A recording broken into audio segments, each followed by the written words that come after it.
it's very exciting because they don't, first of all, they don't come into contact with, artists of this caliber, young professional artists. And it's a thrill for both, for the singer as well, the performers as well, because they also don't get to meet audiences so closely.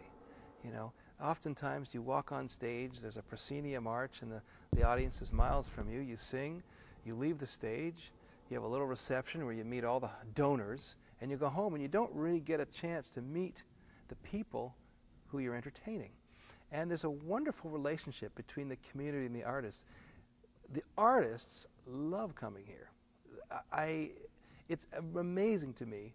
They come here for a summer, they sing, they meet the community, they leave, and all they want to do is come back. Part of it's the geography, part of it's the community, the people themselves.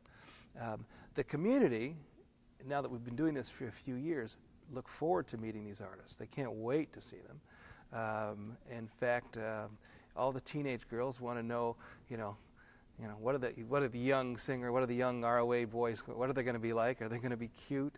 It's very funny.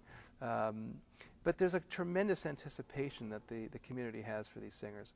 And I love that they can talk to each other, that they can relate to each other, that the performer knows who they're singing for, and that the audience gets to know the performer.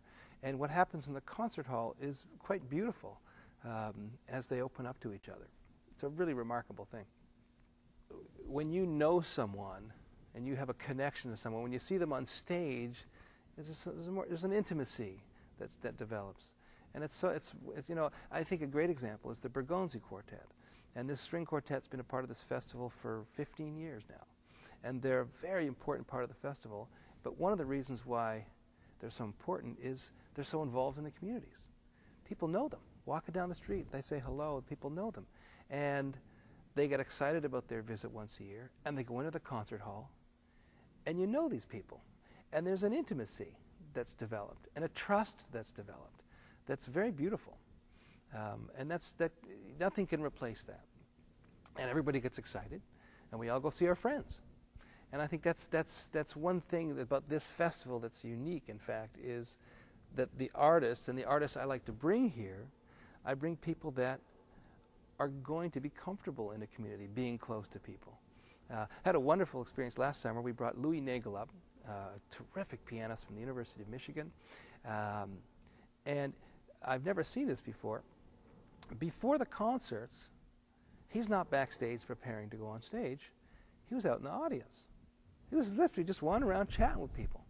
And when it was time for him to perform, I'd say, Louis, I think it's time to start the show. And he'd literally just walk from behind me, walk right up on stage, say hello, and start playing. After the performance, he went backstage to collect himself for a couple minutes. And it's usually the opposite. People, need to find their space and to focus, and then come on stage and do their job. And I love that. I love the way that it was a very natural thing to make the transition from the audience to the stage. And we're already familiar with him a little bit. And he's one of us, if you like. He's not as, arrogant, highfalutin guy who's backstage in his tuxedo who comes out without any relationship to us.